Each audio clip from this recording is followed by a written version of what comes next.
Hello, everyone. Welcome again to the Third and 10 podcast. Season 3, episode 55 is now live. I'm your host, Nathan Nguyen.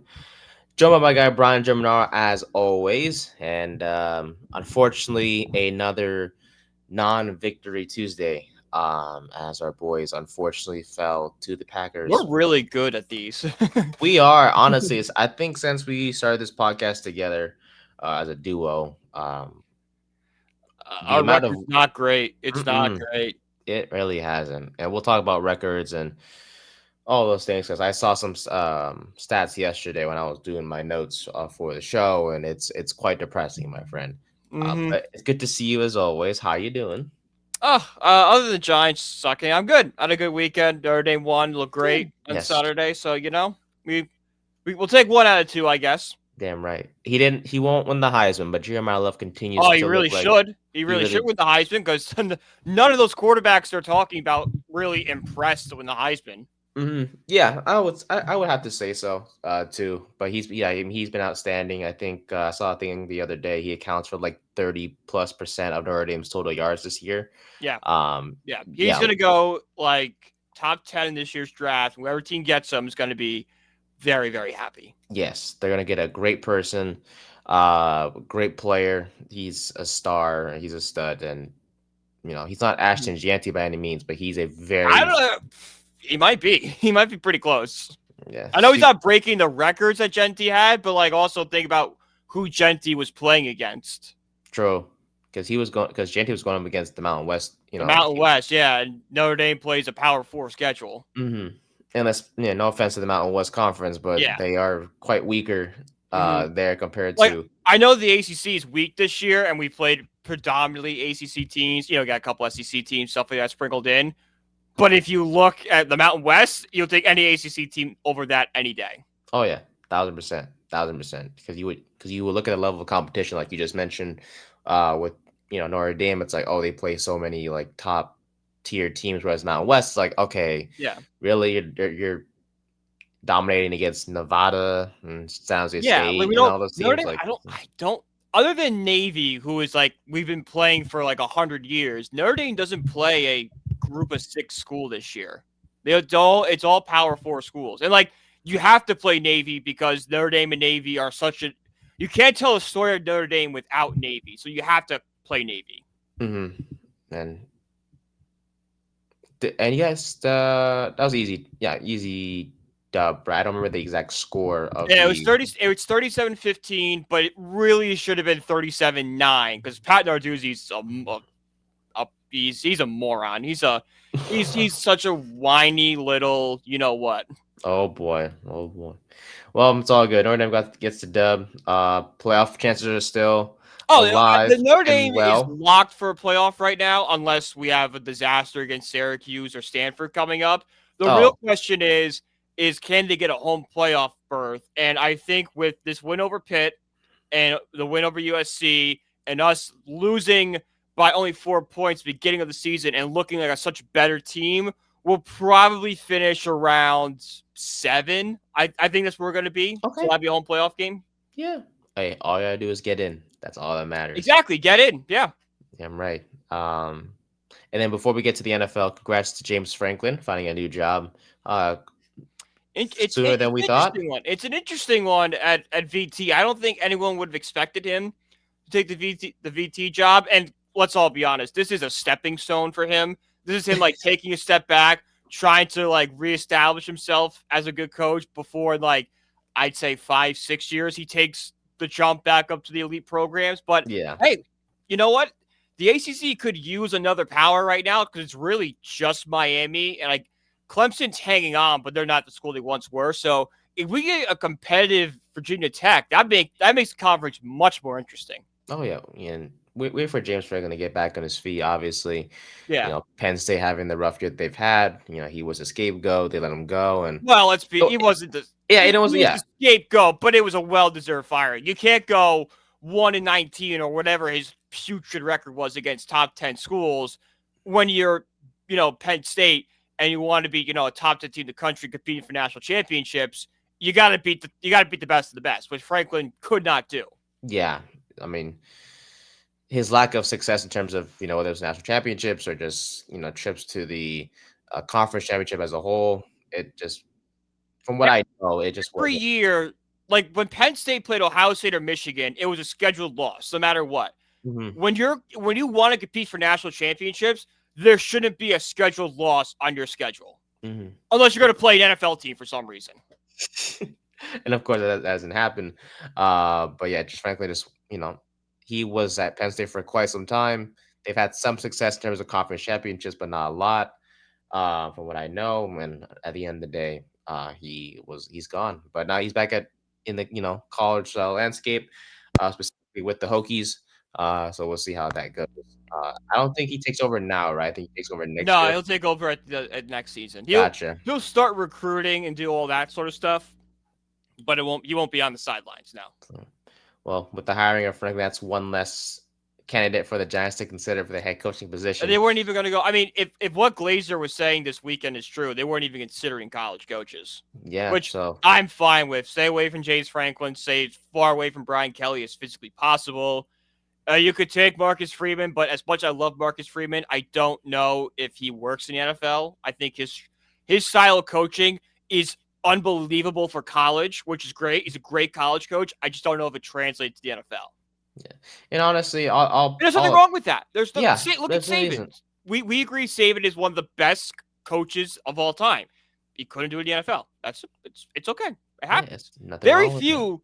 I mean, on Monday Night Football last night, they showed the graphic. I think there's only 3 guys to win national championships and a Super Bowl. It's Jimmy Johnson, Barry Switzer, and Pete Carroll. That's it. It's Hmm. a very small list. Yeah. So and Notre Dame loves Franklin. I think it would hurt a lot, and I know it would hurt Freeman. a lot for you as Freeman. It would hurt a lot for you to see him go, even though he would be coming to the Giants if we were to hire him. Yeah. It would I still think Freeman is so perfect in Notre Dame right now. yes. He's like Notre Dame they were good under Kelly, but they always like that second tier. I think Freeman has brought them. If they're not back in the top tier yet, they're knocking on the doorstep. Hmm. Whether it's, I mean, and you guys just made the national championship like last year, which is Yeah, you made the national championship. If you go on another deep run this year, I talk about like winning 2 playoff games, and you're in like the 14. If you're in that again, then you could be like, okay, Notre Dame is kind of back. Sure, the national championship's not there, but they've won 5 playoff games in the last 2 years. Like that's major. yeah, That's not easy to do. knocking on the doorstep, my friend. So so yeah, shout out to the Irish, man. Keep it up, and we'll see. Oh, we will expect to see them in the playoff, barring Yeah. any Like I said, barring a collapse. collapse, which I don't see because we got Syracuse this weekend on Senior Day. Notre Dame, Easy. I can't tell you the last time Notre Dame lost to Senior Day. And then we go on the road for Stanford, which Stanford's not great this year. So Yeah. Is it in Stanford? it's in Stanford, yeah. Bruh, I could have got it. I could Yeah, have gone to that Stanford, one. it's a 10:30 kickoff my time. So it's gonna be fun. It's 7:30 California time. Oh, dude, for a second, Loki, my brain shut down first. I was like, wait, in the morning? And I was like, oh no, nighttime, duh. No, nighttime. Yeah. Pac-12 after dark, baby. Yes. Which where Stanford belongs. We'll beat that drum forever. Not the ACC, which No. yeah, I dislike still. I hate Oregon in the Big Ten. I hate Washington in the Big Ten. I hate California in the ACC. Bring it all back. Bring it back. I hope one day they do so. I really think it is because I think there's gonna be a pop at some. The bubble's gonna pop at some point with these TV contracts, and people will be like, "We need regional conferences again," and then the conferences will reform. And then I get it, like with teams like Oregon going to the Big Ten, and obviously facing more or better competition, and it gets more views and attention, all those things. It's not the same. It's not the same, and also it's hurting sports like soccer and baseball, Yes. and all these like Olympic sports that don't make the money that basketball and football do.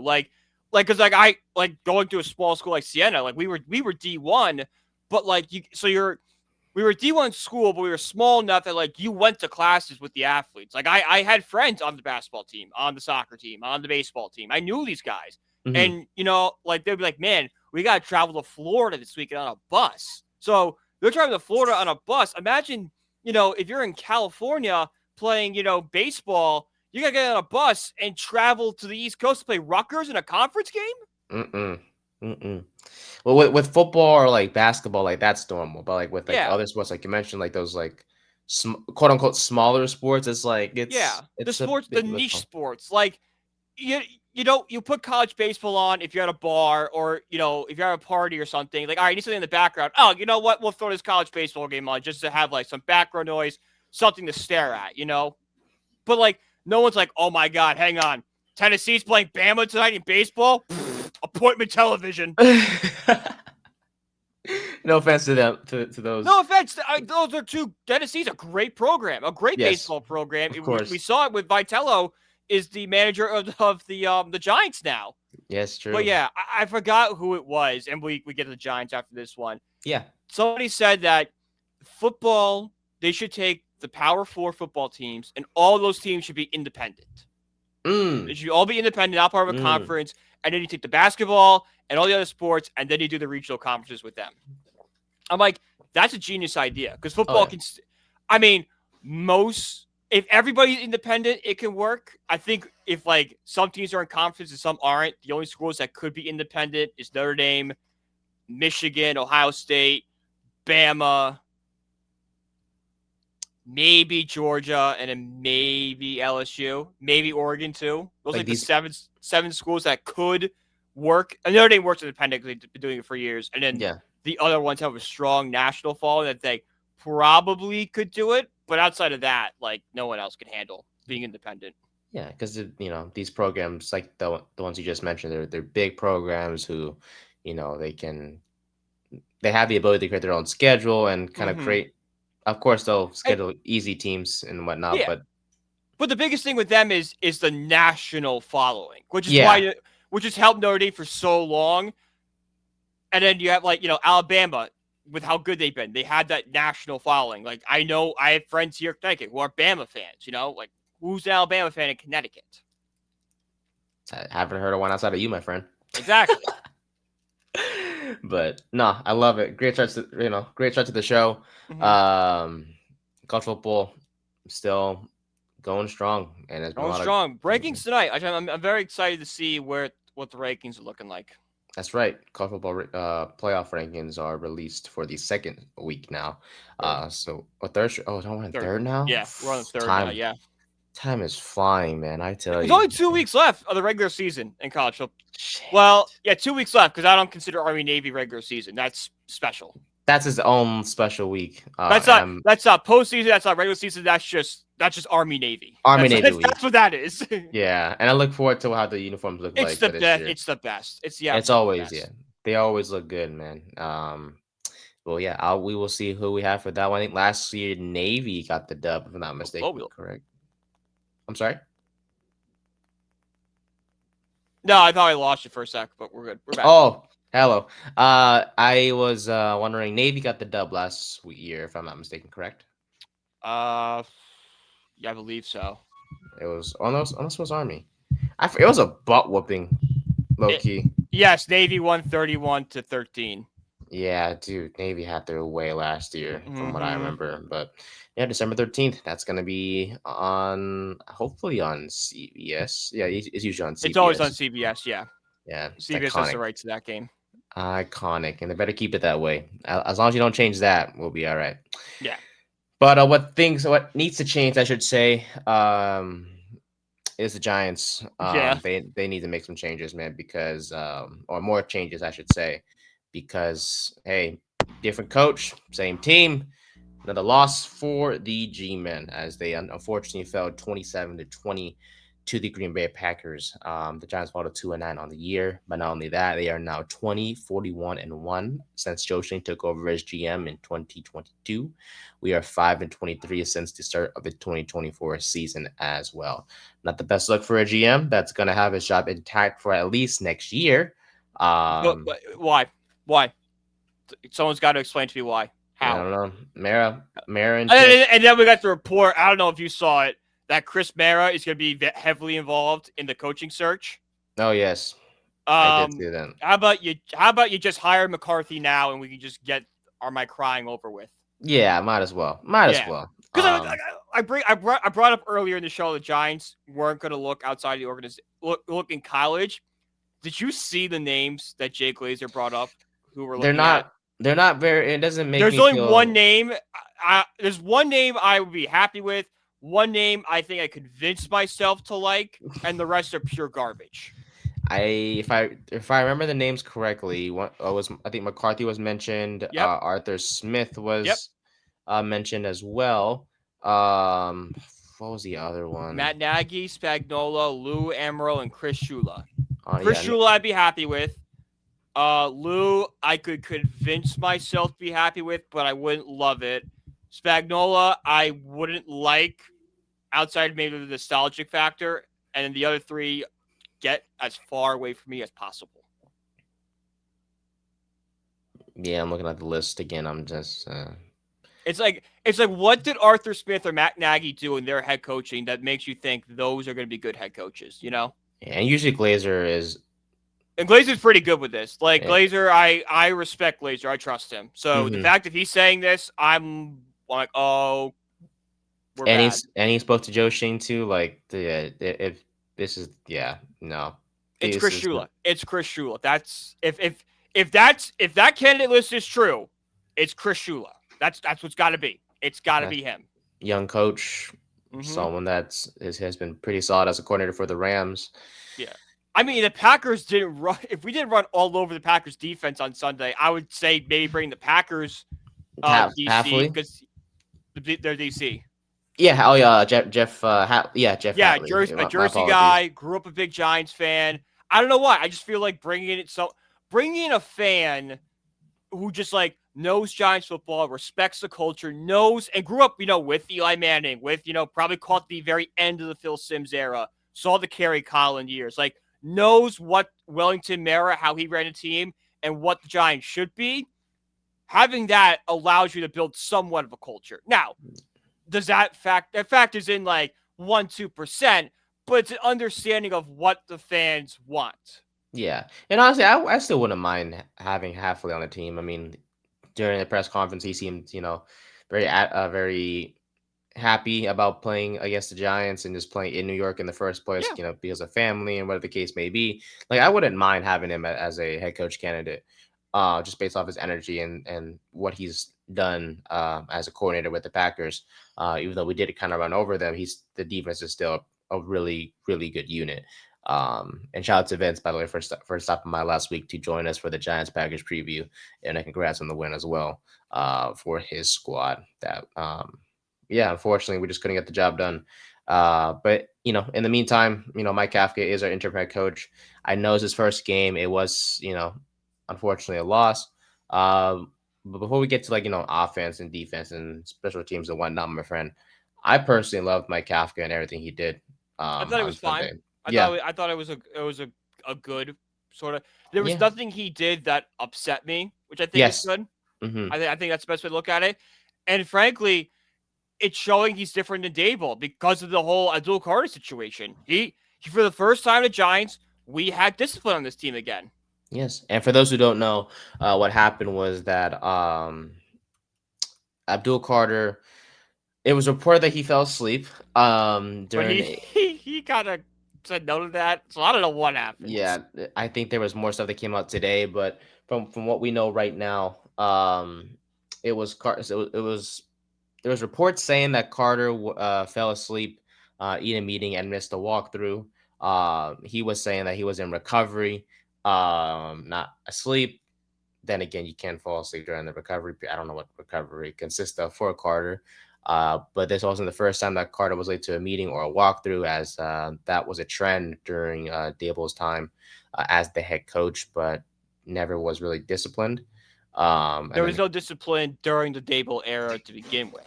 that is true. Kafka, I mean, Daboll just yelled at players and his coaches on the Mm-hmm. sidelines, but I Yeah, digress. exactly. Or in the meetings. But yeah, that's what happened there. And Mike Kafka, took charge and did not let him play on the first series on defense. Um, And that was something that we also saw on the Monday night game, which we'll discuss later on in the show between the Cowboys and the Raiders, but with a couple of players on the offensive side out of the ball. But back to Kafka as a whole, it was a windy day at East Rutherford, and he was pretty aggressive all game long. I think the Giants were 3 for 4 on fourth down. When they won the toss, they elected to receive instead of kicking it, which was great to see. Mm-hmm. Might as well first game as head coach, but to get Yeah. the offense out there and see what they can do. And that first drive looked great. Like, Yeah, if there's one thing the Giants have been doing well since Dart took over and since this new era has kicked off, is we're scoring on opening drives. Like yes. every have we scored opening drive every game since Dart took over? Since Star took over, that is correct. Yeah. Yep, and that's all you want to see. We always used to see Giants go for 3 and out or kick at most a field goal. But now we're scoring touchdowns, man. It's so important to get off to a fast start, and the Giants have definitely done and shown that over these past few weeks, ever since, like you mentioned, Dart took over as a starter, and hopefully he's back for this week I don't know. against the. I heard he's still in protocol, Yeah, that is so correct. it's iffy. Yeah, we'll see. But if Winston has to go out there, I mean, I guess I feel. We're gonna lose to Detroit either way, so might Yeah, as well just throw Winston out there and yeah. just be like, I don't know, Winston, figure it out. The spread is 11.5, but It's gonna go up. yeah, it's going up. I bet you by Thursday it will be 13.5. Yeah, I would have to agree with you there. But yeah, first drive for the Giants, 9 plays, 65 yards, took off 4:25 off the clock. Ended in a Devin Singletary touchdown run for New York. Singletary had himself like He really a did. flashback game. It looked like Devin Singletary like years ago playing Oh out yeah, there. he looked good, man. And I know shout out to Kafka again for just relying on the run game all night, all day long, and sticking with it. I know Mm-hmm. early on it did lead to kind of a lot of third and long for the offense to convert. But no, when they ran the ball against this Packers defense, who was supposed to be really good against the run, allowing just 91.6 yards per game on the ground, the Giants had their way with their rushing attack, whether it was Tyrone Tracy or Devin Singletary. They ran the ball 38 times for 142 total Yeah. yards, man. I think the elements had something to do with that. Yeah, true. But then again, like even with the elements, like his Packers defense was known for stopping the run. Yeah. And especially when the Giants don't have Cam Scatterboo and you have Tyrone Tracy who hasn't looked like himself. Singletary has been since his since signing with the Giants. Like Big I time. I was concerned that like we wouldn't be able to move the ball on the ground and that we would have to like throw it a lot. But I was completely wrong. And the Giants were not scared at all. Singletary had a couple touchdowns in the red zone. And let's be honest, and I've heard this from a couple of Giants podcasts now. There's no clear identity in terms of what this team is from No. an offensive standpoint, or from a defensive standpoint too. But at this point, we're focusing on offense right now. There's no identity, right? But Mm-mm. maybe the run game, running the football is sort of our identity. Dart can run the ball as well with options and whatnot. And at this point in time, we don't have a lot of healthy, solid receivers. Yeah. So I could see kind of a Ravens offensive approach to where like you're depending on the run to move the ball down the field, but also you have the capability of throwing it down the field, and you have that star receiver number one. For the Ravens, that's Zay Flowers, and for us, that's Malik Neighbors. But I'm just speaking off the top of my head Yeah. at this point in time. So, um, but yeah, run game was good. There was what's it called? Yeah, that time of possession when I was looking at it was pretty insane. We dominated 35-56 to 24-04 was the time of possession for the Giants and Packers respectively. And yeah, run game wise, we were solid. Pass game wise, that's the Jameis Winston experience for you. Mm-hmm. And let's agree before we move forward with the Winston or discuss more about Winston. That interception that kind of sealed the deal for the Packers was not his fault, correct? It was not his fault. It's on Hyatt for not running the route. At All the right. same time, he probably had like 3 or 4 interceptions got Yeah, dropped. dude. Oh my god. Yeah, there was so many throws. Look, he's a gunslinger. We love that about him. He's exciting. Mhm. He's fun. He'll give everything he's got to the team and put us in the best chance to win as possible. But there were just so many throws where I'm just like, dude, I'm like, oh, that should okay. have been I like big. every time I like get scared and like have to come down, and I'm like, okay, this is Jameis Winston. This is This is what Winston. it's all about. Exactly. Like if it was Russ, we'd obviously be frustrated. But Winston, we've seen this multiple times, no matter what team he's You on. have to expect this. You have to expect this weird, Yes. like, all right, he's going to throw like 3 picks, but man, he's going to air that ball out. Yeah, and you got to live with it because when he pushes the ball down the field, it leads to good things. Um, but yeah, Packers missed so many opportunities. Like they should have had 3 or 4 interceptions, like you mentioned, and the score shouldn't have been as close as it was. But Right. let's focus on the positives for the Giants. And the end of this, Winston did build a solid connection with, Isaiah Hodgins, who I'm there. Thank He, God he's back. Why yes, wasn't he back sooner? I know he was the MVP of the offense on Sunday. I know Singletary had a couple touchdowns and Tracy had 88 yards rushing, had 51 through in the receiving game as well. But Isaiah Hodgins is to me the MVP. He was solid. He was dependable. Winston found him downfield to extend drives and whatnot. He was solid, and I'm really glad he's back. And if he continues this, I think the Giants should consider bringing him back. Easy. Yeah, I would bring him back right now for just a depth piece at the very least. Worst case, he's your number 3 guy next year because you have Malik Worst Neighbors. case. You bring back Wandale, assuming we resign him. Mhm. I mean, I think in any aspect will be 4 because the Giants are going to bring in another receiver, whether it's through trade or the draft. They're going to bring a receiver in. Damn right. Well, I will say I know losing kind of sucks. It obviously always sucks. And with our boys, we're 2-9, and the playoffs are goodbye.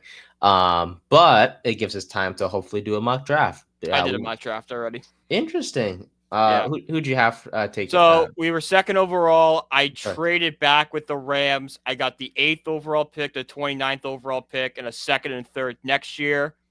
With the 8th, I got Spencer Fano, the offensive tackle out of Utah. And in 29, I got Mekhi Lemon, the wide receiver from USC. Yes. So kind of, giving Dart, a line and weapons. I've heard good things about Lemon, and Fanu has been outstanding for the Utes. He think he plays the right side, correct, if I'm not Right side, mistaken. yep. So he'll be build the line, give weapons. yes, protect your young quarterback as much as possible, and whatnot too. So shout out to you, man. That's a heck of a mock draft, and then we'll definitely do one. Maybe in a couple weeks or so, depending on how things go. And the rest was just like secondary depth, a linebacker. That's fine. And then depth from there. But hey, we need that so badly right now in this team. We do. I think we need like just a solid. I love Okereke and McFadden when he's healthy. He's good too. But I think we definitely need ourselves a quote unquote true linebacker. And we don't have that unfortunately right now. But I digress. But back to Winston. Yeah, look, Hodgins was great. So excited he's back with the team. Looking forward to see what he can do with Dart when Dart's healthy. I think Dart will get to experience how it feels to depend on how do I say this? Finally depend on someone else other than Wandale Robinson or Theo Johnson, who has the case that drops himself from time to time.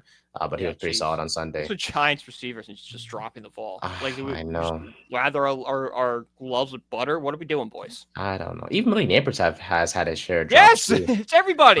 It's kind of frustrating, but at the end of the day, Neighbors is obviously top 5 wide receiver when he's healthy.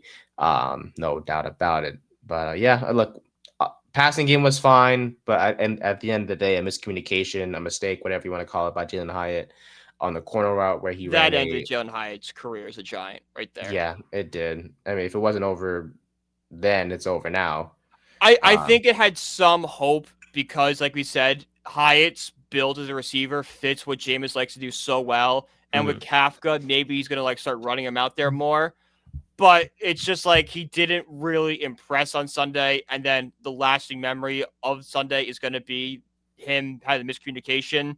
It's just no coming back from it. Yeah.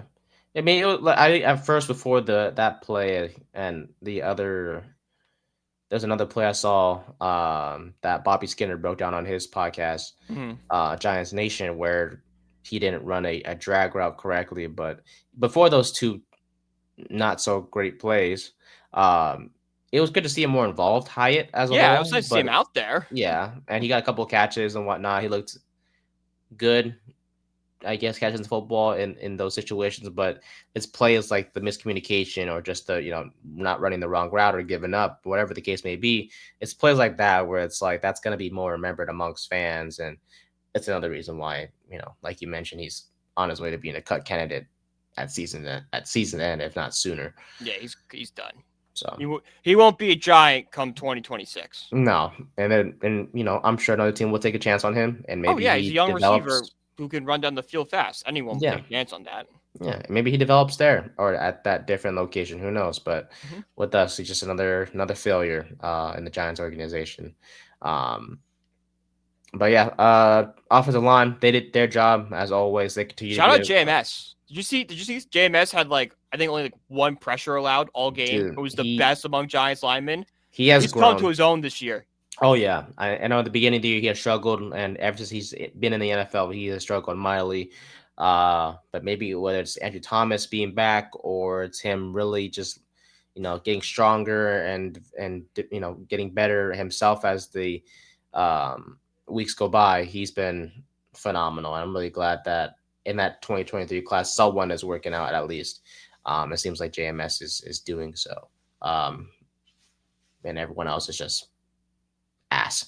Yeah. But yeah, O line was allowed just 2 sacks on Sunday. They were at full strength with JMS and Luminor back. Evan Neal was placed in IR officially as well. Bye. With that, Bye yeah, bye. he's gone. Hamstring injury. Mike Kafka said he got hurt during a workout. But yeah, What now? What does he yeah, do? He hasn't done anything all season. yeah, and all of a sudden he just gets hurt during a workout. Like, okay, buddy. But yeah, his time with the Giants is definitely 100% over with. Also at season's end, honestly, along with the Hyatt. So yeah. Anything else offensive wise that I missed, my friend, by chance? I like the use of Tracy in the screen game. For some reason, Yes. screen Good. passes were just working on Sunday, which we hadn't seen at all. And we saw it in the preseason, so maybe there was a switch because for some reason in the preseason, maybe it was Turbo Miller. We saw a lot of screen passes, and then the regular season came, and that kind of went away. And on Sunday, every time we got the ball to Tracy for one of these screen passes, he was like a lock for like 8-10 yards. So Yeah. I want to see more of that. Yeah, I think if we maybe elevate Miller to have that third running back on the Yeah. roster, that would definitely help. But yeah, shout out to Kafka, man. I mean, look, that worked in the Mm-hmm. preseason, like you mentioned. We have all of the backs on the roster have the ability to catch passes and make plays, especially with Tracy because he was a former receiver himself. So shout out to the play calling, man. It was great on Sunday from an offensive perspective. And yeah, Tracy once again contributing whether on the ground or with his hands. You know, props to him. He's another player that I'm very happy to see have Mm-hmm. success and hopefully continues that for the rest of the year. Defensively, things were off to a rough start, my friend, even before the game began, because Yeah. Paulson Adebo had discomfort in his knee, I believe, before He pulled a Graham after. Gano. Yeah, unfortunately, yeah, but this time, with the Debo, like he seemed like he was ready to go. But then again, like even if it is similar, very similar to the Gano situation, but it's like who else are we gonna elevate? That's But gonna. we also knew we knew he was hurt coming into it. So it Mhm. wasn't a surprise when he went down. We're like, Gano, these injuries came out of nowhere. That is true. That is true. Because Adipa was ruled questionable coming in. Yeah. Seemed like everything was ready to go, and then unfortunately that what occurred and Yeah. discomfort and So blah like blah I blah. can't get mad at him for it like I can't Gano. Yeah. And now it's gonna be we haven't seen Adipo since week 7, so it's been quite some time since we've seen our CB1 out there. Um, and it just added to the list of players that we had already out on Sunday, especially in the secondary because Newton was out as well with a neck injury. So it was Cordell Flott and Deontay Banks as the boundary corners, and Dane Mhm. Belton and Javon Holland at the safety positions, respectively. But no matter who we had out there, it doesn't matter. It didn't matter in regards to the run defense because they were atrocious once again for us, my friend. As always. 128 yards allowed on 23 carries. And that was without Josh Jacobs for the whole second half as Emmanuel Wilson took over for him. Um, yeah, I don't know. This is something that will not get fixed until Bowen's gone. It seems like. Yeah. It's not Um, just a run defense. Like I counted at least 4 or 5 plays where the Giants had Jordan Love dead to rights, at least 3 or 4 guys in the backfield, and could not bring him down. I don't know what it was, but for some reason we could not convert on sacks, even though we had the clear advantage. Yeah, and this is the second straight week now because we had multiple opportunities to bring down Caleb Williams, and he always seemed to just scramble and get out of the pocket and make plays down the field. And same thing happened with Jordan Love. Same thing happened with Malik Willis at one point as well Yeah, because a Willis was in. 24-yard quarterback draw, basically. That's right. Yes, I think it was a third and something. It was a 16-yard run, I think, to be exact, to extend the drive, and that ended with a touchdown pass from him to Christian Watson, to get the team's first score. Like, yeah, no matter which quarterback was in there, I mean, numbers wise, Love didn't put up crazy numbers at 174, No, passing yards. but again, wind. Yeah, And and the Packers dropped a lot of balls. dude, they did, and they still won this game. Like the Giants did not have many The drops. Packers were gifting the Giants a win, but our defense is so terrible. 5 straight blow, and in this one, I don't. I know we have 5 blown losses, but this one I'm not gonna put as a blown loss. We were up by 1 point. Yeah, it's not blown. I think for me it's. And you can correct me if I'm wrong, or if you don't feel the same way as a whole. I can't really put this on Bo and Loki. I think the players are in the right positions. They just couldn't get the job done. I think it's the best they've looked defensively. Yeah, I think it's just a talent as a whole on this defense. And I'm talking from a secondary perspective. I think the talent doesn't fit the scheme. Yeah, that's a better way of putting it. Yeah. Because the scheme seems to very much rely on coverage and stuff, which is not our strong suit, and doesn't emphasize the defensive line, which is our strong suit. So it's a mismatch. Yeah. It's a mix of things. It's a mix of things, man. And unfortunately, we just don't have the talent on the back end to compete against these pretty solid wide receivers. Christian Watson had a pretty decent day himself, with 4 catches, 46 yards, 2 touchdowns. Like ever since he's been back healthy for the Packers, he's been the wide receiver number 1. And shout out to him. He's been phenomenal, been great. And it's good to see him healthy, because the first couple of seasons for Watson have been a bit of a struggle, but hopefully this is a turnaround for him. But yeah, we just couldn't stop any of the receivers, whether it's Watson or Dobbs or whoever the case may be. This Giants secondary is just really bad. And I expect cornerback to be a position to watch for in the offseason once again. Because even with the Daboll, when he's healthy, he's not, a shutdown guy. And we need he's one a of those. cornerback too. Yeah. And we need one of those guys. So even with Cordell Flott having the seasons he's had, he did struggle on Sunday. Allowed 4 catches on 8 targets for 72 yards. Like that's Cordell Flott's a good corner, but I don't know if he's talented enough to be a consistent cornerback too. Whereas if we bring in a true cornerback 1, that solves our depth problem, because it moves down guys like Cordell Flott can now be like a quarterback 3. Drew Phillips is a quarterback 4. Now we have solid depth in the team. Yeah, true. Speaking of Andrew Phillips, he was actually benched for Nick Jones at one point. So it's messy. Corey Black was on the field again. That's all I'm going to say, because we know when he's on the field. He got banged up, though. Yeah. I mean, I don't know. I don't care. He was out there. Yeah. And he was asked when he was out there. there. Yeah. He was asked when he was out there. So I'm just like, whatever. Right. So, yeah, look, we need some corners, and we'll see what we can do. We just need secondary help in general. We need a lot of secondary help. Damn right we do. Pass rush-wise, we got to Jordan Love twice on the night, or on the day, I should say. Burns got 2 sacks, up to 13 on the year. Leads the NFC, but not the NFL as a whole, because that's Myles Garrett, who has 15 now. Which, by the way, and this is why I don't know why Shane Bowen still has a job here. When you have Brian Burns, who's almost leading the NFL in sacks, leading the NFC in sacks, why the hell is he in coverage? I don't know. That is a great question, and for that, I don't have the answer for you. Honestly, he's an idiot. I'm telling you, man. I really don't know. I don't know why he still has a job. He should have been fired Monday. He should have been.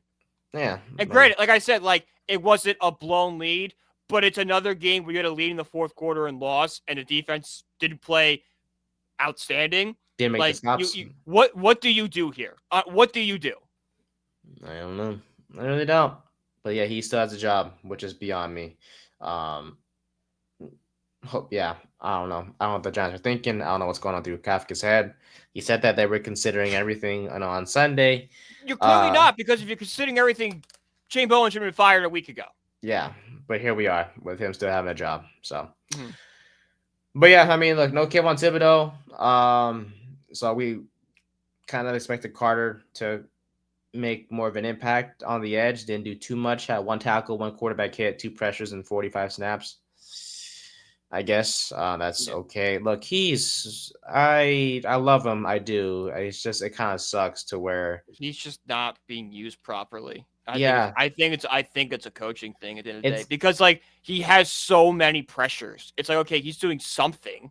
yeah, and look, I think it's a mix of not being used properly and also like he's one of those almost guys. Like, oh, he's almost gonna get a Mm-hmm. sack, but Yeah, it's penalties that are negating it, or just like he's right there, but the ball's out of the quarterback's hands. yeah. So But hopefully that's something with coaching, he could become an almost guy to, oh, here we go. here Here's we the go. pass rushing versus This, Penn yeah, State. yeah. So this will be the absolute Carter that we'll end up seeing. So hopefully he'll get his first official true sack by season's end, but not looking I great think at he this. will, because he had so many opportunities. One of them is going to, Has to, convert. yeah. So, but at the end of the day, my friend, the Packers converted 7-11 on third down, scored touchdowns in all their 4 trips to the red zone. They have now scored a league high 111 points in the fourth quarter, while the Giants allowed 123 in the fourth quarter, which is the most in the NFL. So, in conclusion, the defense is still bad and it's not going to get any better. We're going to face a lot of pretty high octane offenses the rest of the way, which Oh my include God, we got Detroit and New England coming up. Oh, Jesus. oh boy, they're gonna have their Oh, way boy. against this one. I tell you, even when Debo gets back and Tibbs is healthy, I don't have much Take us confidence. off. Please, can someone please flex that Giants-Patriot game off Monday Night Football? Please. Make it 1 o'clock. Make it 1 o'clock. Well, I mean, Dart's gonna be healthy, so I mean that's probably I don't care. We're gonna lose again in prime I, time and embarrass ourselves in front of the national country again. I know, my friend. Yeah, we don't deserve to be on primetime games for quite some time yet. No. We are the Giants, and that's why they'll. Oh yes, we are the Giants. We are New York. That's why us and the Jets always get all those primetime games. But if primetime games were actually based off how good teams do and not like media markets, the Giants would never be on primetime again. No, never, until like 2028 or something, because we I mean, deserve maybe to. 2027 if they have a good 2026, which I really think they could have a good 2026 if they bring in the right coaching. I really do. If they bring in the right coaching, bring in some depth, fix up that secondary, I think this is a really good team. And the schedule is a little bit easier next year. It's so much easier. Yeah, so. It's not this, which is, I think, the hardest NFL schedule in history. Hardest schedule in the NFL for a team that finished fourth in division last year. At third in the league, they had a third overall draft pick. Crazy. Yeah, we don't know how. I know how it's just luck of the draw. At that point, we just pulled the bad hand and just kind of everything. But it's just like, come on, guys, you gotta give something. It's unlucky, man. Unlucky. It's as simple as that. Mm-hmm. But yeah, special teams wise, Younghoe Koo. Hopefully, maybe it's the kicker at the future. Even though it was a windy day, he did what he was asked to do. He didn't miss that. He was knocking kicks down. The only one he missed was that the extra point that was pushed back because of the chop block. Yeah, stupid, but yeah, there's nothing wrong with my cousin. I will always root for him. I don't think you can really take away anything from Younghoe Koo in this one because of the conditions he had to kick a football in.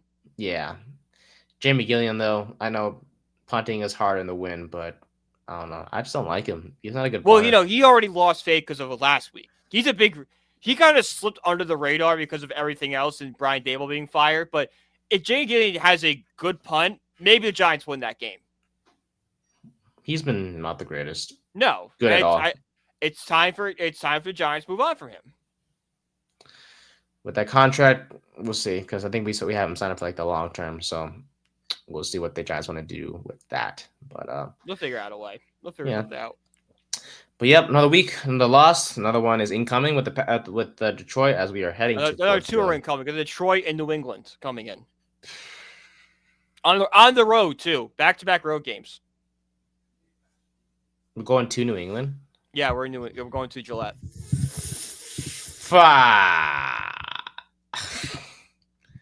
Yeah, it's tough. Well, we'll be home for the Commanders and the Vikings, I guess. Oh, cool. I think. Daniels will probably be healthy for the Commanders by December 14th. Yep, that's a loss. And then Vikings, I don't know. Who knows? Who knows who the Vikings are at this point? That is true. Honestly, I could see us getting a couple more wins. So we'll finish the year 4-13. Worst case, we're not beating Dallas. Dallas was on the tear last night, actually, which we'll get to right now. Actually, with Overreaction Tuesday, I forgot what the original segment was called, but who knows? We'll call it Overreaction Tuesday just for today, folks. We'll come up with a better name eventually. This is just on the fly thing. Just on the fly. And for those who are watching this for the first time, this is welcome. when welcome, yes, and it's where I talk about 5 games in particular and mention them to Brian and give a statement, and Brian tells me if it's an overreaction or not and why. So without further ado, let's get going. Broncos 22, Chiefs 19. Will Lutz hitting the game-winning field goal to extend the Broncos' winning streak to 8 games as Denver is now 9-2 on the year. The Chiefs are now 5-5, looking the weakest it's been in the Patrick Mahomes era. Hey man, that defense was getting pressure on the Chiefs, man, and they did allow 276 yards passing to Mahomes and whatnot. But they made Mahomes, you're going to allow that much. Yeah, and they made the plays when it mattered most. They only held them to 19 points and whatnot. Bo Nixon had himself a pretty decent day too with the 295 yards passing. Troy Franklin, his former college teammate, was leading the way in receiving as well. But the main story here is that this Chiefs team does not look the same, man. And whether it's even at full strength, even I know they don't have Pacheco, but like still, their offense is centered around Mahomes and the passing game. And all their weapons are healthy. They have Kelsey, they have Rashid Rice, they have Worthy, they have all these guys. Yeah, it doesn't matter. So I think it's safe to say, my friend, for me, this is officially the end of the Chiefs dynasty. I don't think I would go that far to the end of the Chiefs dynasty because they could improve his team during the offseason, give Mahomes another weapon, beef up the defense, and be right back at it next year. But I definitely think they're in serious trouble of missing out on playoffs this year because they don't have any of the tiebreakers. They're behind the Texans. I think they're like 9th in the AFC right now. And they had the Colts coming in, which I know Daniel Jones does not look good these past few weeks, but the Colts being an 8-2 team, Jonathan Taylor, that's a really bad matchup for them. So there's a really good chance they could go under 500 this week. I think for me, it's just like, what more does he need? Mahomes, like he has two receivers in Rice and Worthy, and you have a tight end in Kelsey. Like, I don't know what more you need. Like, really, you need another run, like a star running back to have success. Like, it's just this Chiefs team isn't known for running the football. The backs they have now is perfect. Like, they're only getting older. They don't look the same. Teams have figured it out how to stop this team. Like, to me, it's the end. I don't see them making another Super Bowl anymore. Like, yes, they arguably have the best quarterback. Well, that's why, because I can't say they're not going to make another Super Bowl because of how good Mahomes is. Like, it's one of those things like when you never counted out Brady, you never counted out Peyton. It's like it's one of those things, Yeah, I think it's like I was so the big release that like if the Chiefs could sneak into the playoffs, they're probably one of the most dangerous teams in the AFC just because of how good they have been. Mm-hmm.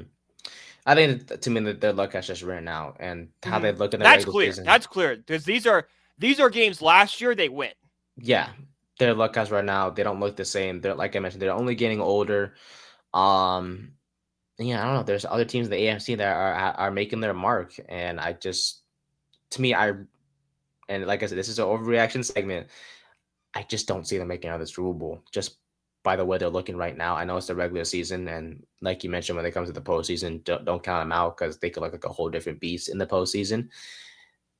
I don't think they're gonna make it. Yeah, they're not. Yeah, they're not gonna. They may, like you mentioned, they may not even make the playoffs. But even if they do, if they sneak in, there's so many good teams in the AFC where it's like they're going to get knocked out by one of them, whether it's the Patriots or maybe the Colts when they're on their A game, or the Bills, which we'll cover next. It's I don't know. The Bills always seem to just the Chiefs had the Bills number. It's just one oh of those yeah, things. I know. It's hopefully that changes if they face each other again Hmm. this postseason. But speaking of Buffalo, they beat the Bucks 44-32 on Sunday. What a game by both offenses, Oh, man. incredible! Um, Baker As an Mayfield. over better, this was amazing.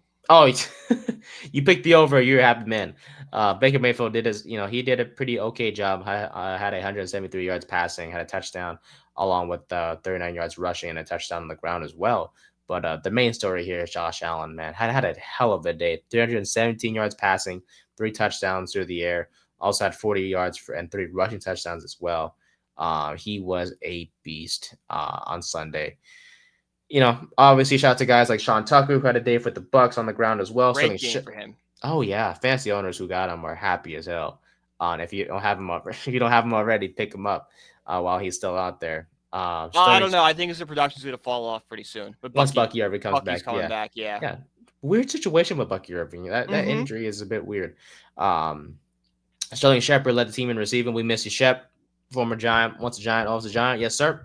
But Tyrell Shavers did the same for Buffalo, leading the team with 4 catches for 90 yards. But the main story here is Josh Allen, who continues to lead this team to dubs. They are now 7-3 on the year, if I'm not mistaken. Yeah, that sounds right. Yeah, 7-3, 1 game back of the Patriots in the AFC East. But after Sunday's performance, my friend, I don't know. I think Josh Allen's going to repeat as MVP. I think he definitely put himself back in the running for MVP. It's all about how he finishes. And it's also how does Drake May finish? Because I think Drake May right now is in the driver's seat for MVP because the Patriots they're 9-2, right? If I'm not mistaken. Yeah, that is correct. Yeah, they're 9-2. They're basically they have a really good shot at going 15-2.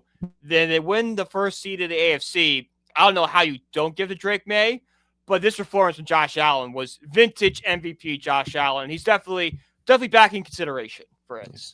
Over 2,400 passing yards, 18 touchdowns, 7 interceptions so far for Allen. Also has, I'd say, I believe it was at 10 rushing touchdowns on the year so far as well, which is, I think, third most in the NFL amongst all players, not just quarterbacks, amongst all players, behind Jonathan Taylor. And I forgot what the other back is, but I digress. Yeah, look, honest MVP is a quarterback award, whether we like it or not. Exactly. And if we had her, as much as I want Taylor to get it, it's not gonna. He's not. he is probably not going to unless he continues to completely go off and have a lot of success with Indianapolis the rest of the way. But it's either going to be May or Allen at the end of the day, to be honest. And based off on his performance, I think, like you mentioned, Allen put himself right back in the conversation. And if this continues, and maybe May has a couple of struggles, which it doesn't look like it, but I think Allen will repeat as the most valuable player. Ravens 23, Browns 16. Hey, Baltimore escaped Cleveland within a close one, man. Lamar did not have the best game passing wise. I had only 193 yards through the air and a couple interceptions. Derrick Henry, though, did pick up the slack with 103 yards rushing and a tutty on 18 carries. But the bigger story, of course, my friend, wasn't Cleveland's end, as Dylan Gabriel. I knew this was coming. Yep. Dylan Gabriel was ruled out for the second half due to a concussion. And it was QB2, Shadur Sanders, who came in the second half. But the former Colorado product did struggle mightily, completing just 14 of 16 of his passes for 47 yards in his first action ever with the first team offense ever since being drafted by the Browns. Had a 13.5 passer rating, which is the lowest passer rating by any player with 15-plus attempts in their NFL debut since who? Brandon Weeden, who was also a former Browns quarterback. Who had a passer rating of 5.1 in week 1 of the 2012 season. Shadur also had a 25% completion rate, which is tied with Hall of Famer Terry Bradshaw for the third lowest by any quarterback in their debut since 1970. Only Denver's Scott Stankovic in 1984 and Detroit's Jeff Comlow in 1979 had a worse completion percentage in their debuts per NFL research. And I'm going to be honest, I don't know who those names are. So that's a bad sign as it is. But this overreaction statement, my friend, is not about Shadur Sanders. It's about the Browns front office as a whole. Andrew Berry deserves to be fired, and Kevin Stefanski. That honestly, the Browns just need to clean house. Yeah, It's I a would say mess. so. And it's not really on Stefanski because I think he's done a pretty solid job. And I think if he goes to an organization with more stability, maybe the Giants give him a call. But if he goes somewhere where it's like, okay, there's established quarterback, there, an offense, a GM, run the right way, he will have success. All right. He was kind of hamstrung when he was given, Deshaun Watson to figure it out. And then this whole mess with Dylan Gabriel and Shadur Sanders. But definitely the GM's got to go. They just need a whole new beginning in Cleveland. You're absolutely right. Yeah, it's a mess right now. I mean, there's not a lot of skilled players in this Browns offense. No. Judkins has been good as a rookie. Judy is Judy's fine. he's being Judy is at this point in his career, he's like a wide receiver 3, wide receiver 4, a depth receiver. Kind of a similar role to what we're seeing Sterling Shepard do in Tampa Bay. I Mhm. think that role would fit Jerry Judy very well. Yeah, and Judy's being forced to be a number one guy. And unfortunately, that's not working out really in Cleveland because the receiving depth behind him is just, yeah, Mm-hmm. it's terrible. And Andrew Berry hasn't really done the best job. I think him drafting Gabriel and then drafting Shadur or drafting 2 quarterbacks in one draft, especially in Yeah. the middle rounds, it's like, what are you doing, The dude? only time that ever worked was when Washington did it with RG3 and Kirk Cousins. Hmm. But at the same time, it's like, okay, you drafted the guy second overall, and in the 7th round. So you're just expecting him to be a depth backup quarterback at best. Well, Hmm. Kirk Cousins, defied expectations, but that strategy makes sense. Like, all right, you bring in the depth guy, and now you have your franchise guy. Yeah, and I mean, you draft Gabriel, who at best is like a late round talent in the 3rd round, and you draft the guy who was projected to be round 1, round 2 in the 5th. Yeah, but he did not look like that guy on Sunday. Mm-mm. He looked like a 5th round pick. And you could Yeah, come up with any excuse you want. And I'm not saying Shadur Sanders is going to be a bad quarterback based on his performance. I'm just saying that he had a bad performance, and all the Shadur defenders have to acknowledge that. yeah, Don't come with excuses like, well, he didn't have first team reps. He didn't have this. I'm like, guys, a lot doesn't of matter. players don't have that when they come in for the first time. Like a lot of guys, and they'll figure it out. Like Shadur had a bad interception, almost had a second bad interception that Kyle Hamilton dropped, overthrew a wide open guy in the end zone. Sure, that one through he had where the guy dropped it, but it was pretty contested. He probably should have brought it in, but let's not pretend that those two weren't fighting. That was a 50-50 ball at best. Yeah, Browns are just ass. Yeah, they're it's they're that bad. simple. Yeah. They're bad, man, and they honestly, if Shadur does not look good the rest of the way, because he is starting actually against the Raiders on next Yeah, this Sunday, is a better test of what Shadur is going to be in the NFL. first full I game. think this will a full week of practice, full start. This is now if what we saw in the 4th quarter continues, then we can make the assumption that he's a bad quarterback. Yes, and then that means the Browns will be seeking for another quarterback in next year's draft. But Andrew Berry may not be there as a GM to do so. So But it's like, who are you going to go get?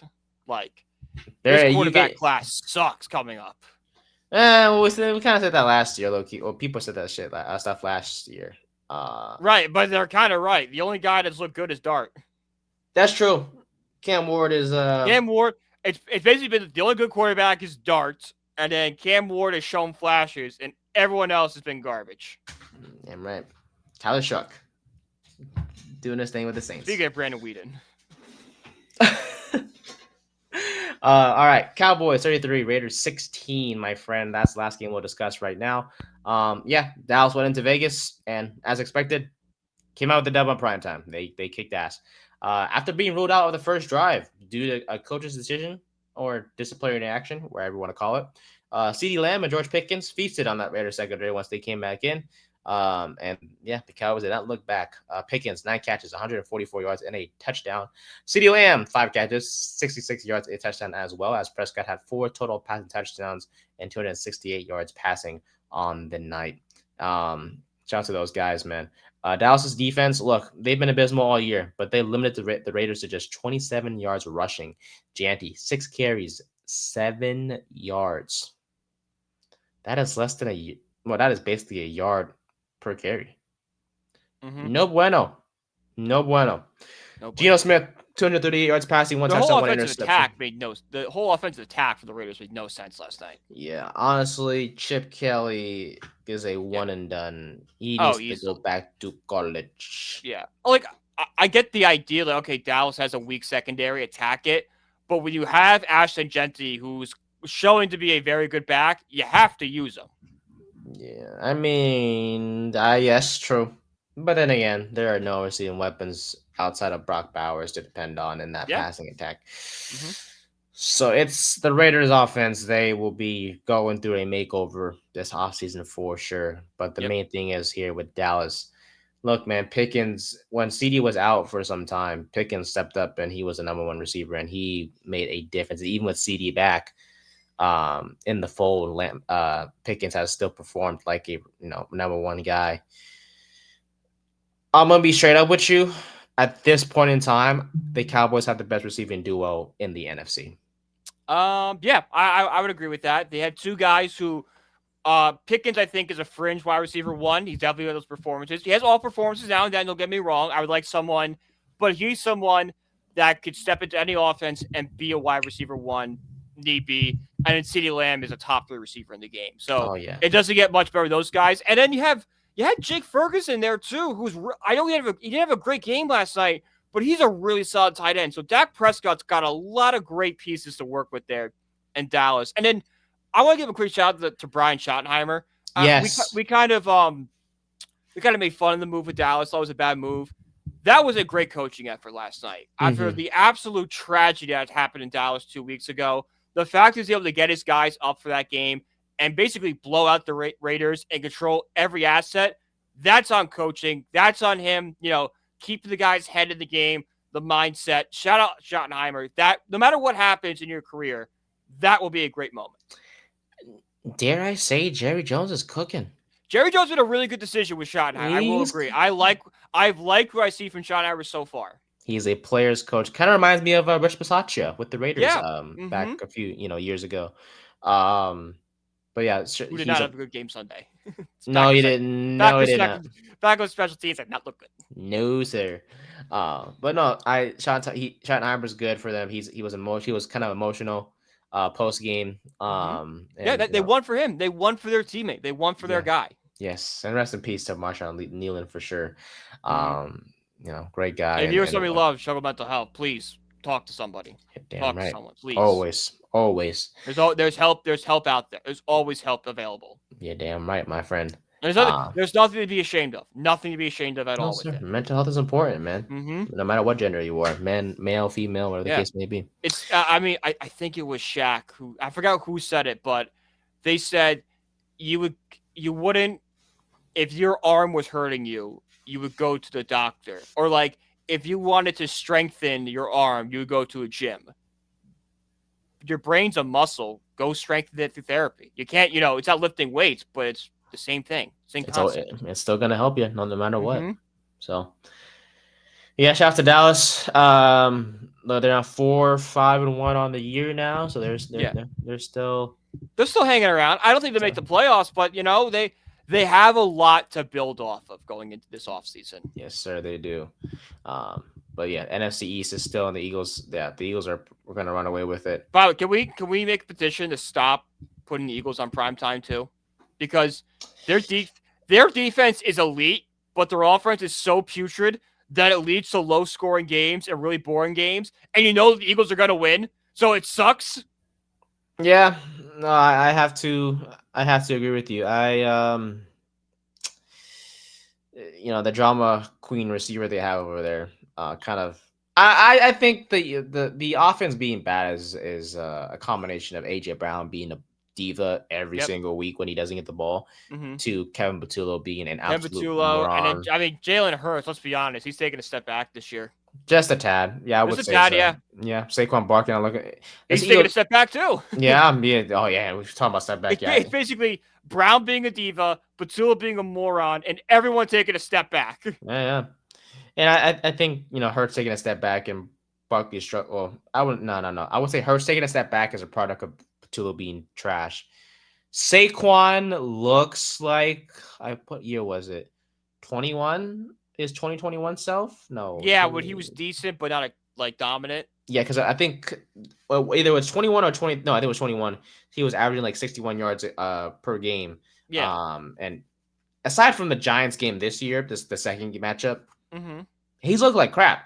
I mean, Yeah. He's I'm be been honest. average. He's been I know him a lot like the fantasy box scores and stuff. I know like those aren't indicated. Like he's averaging like 16 points a game, which is solid. It's solid, but like when you expect Saquon Barkley, you expect the 20 points, you expect the explosive, 100 yards per game, all this sort of stuff, and you're just not seeing that this year. Yeah, and the amount of touchdowns he's had on the year, I mean, that's impacted by Jalen Hurts with the tush push, Mm-hmm.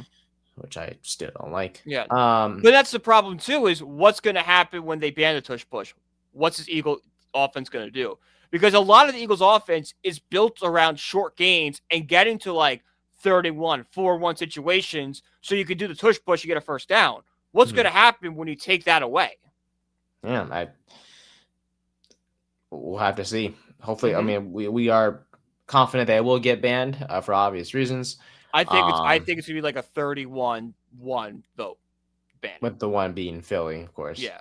But I can't blame them. I can't blame them for not banning it. Yeah. But no, the Eagles defense was shut down on Sunday. The Detroit offense could not get anything. If it wasn't for Jahmyr Gibbs, being a contributor in the receiving game on screens or whatnot, that Lions offense. Well, I know Jameis Winston had a pretty good game himself, but other than that, Detroit's offense did not look great at all. 9 points scored. It was windy, of course. But yeah, I think the Lions went for it on fourth down 5 times too. They were like, oh, yeah, for they lost 5. all 4. So I'm saying the Eagles defense is back to being that elite self. The Jalen Phillips trade is a great trade for them. It's going to work out so well. Dub. It's just that elite defense coupled with how bad the Eagles offense is. It's a lot of low scoring games that you just know the Eagles are going to win. So it's not fun to watch. So, yeah, but that puts a bow on it, my friend, for week 11. We are on to week 12, and our misery are seeing the Giants. No, the Giants' awful season is almost coming to an end. Yeah, be like 7 weeks left. Yay, and then we're on to the playoffs. I think my math's correct. It's 7. See. Yeah, because we're entering week 12. So, yeah, 7 weeks left. So, yeah. Hey, Tank. 5 weeks almost here. 5 weeks almost here. Yay, we might take a week off. No, we won't. We probably we'll see. But what's it called? We'll definitely do a Tuesday show. Oh yeah, Tuesday show for sure. Yeah, but there's nothing to. And then we'll do another Tuesday. We'll do a Tuesday show the following, so we just recap Sunday. Yeah, you know it. But yeah, otherwise, if we lose, well, we will once we lose to Detroit next week and the Patriots next, I think we can officially be like tank for number 1, and maybe we can look forward to that. I want the number 1 pick because I want to trade back. Yes. And then no, I was thinking of when we get the number 1 pick, we can call some team and be like, I want your first round pick this year. First round pick next year. First pick the year after that. Whatever that. I feel like it. Yeah, damn right. That'd be a haul too. Before we go, how far would you drop, or how far are you willing to trade down if you have number 10 in Arizona. Okay, because like I don't think that's crazy. We're looking for a receiver, and like drafting a receiver number 1 is kind of crazy. Yes, kind of is crazy. Because they have to be really good, like Travis Hunter hype type of guy, but like really freaking good, like historic number setting type receiver. Fortunately, we don't have that in this draft, really. Unless Jeremiah Smith declared, but obviously you can't. Yeah.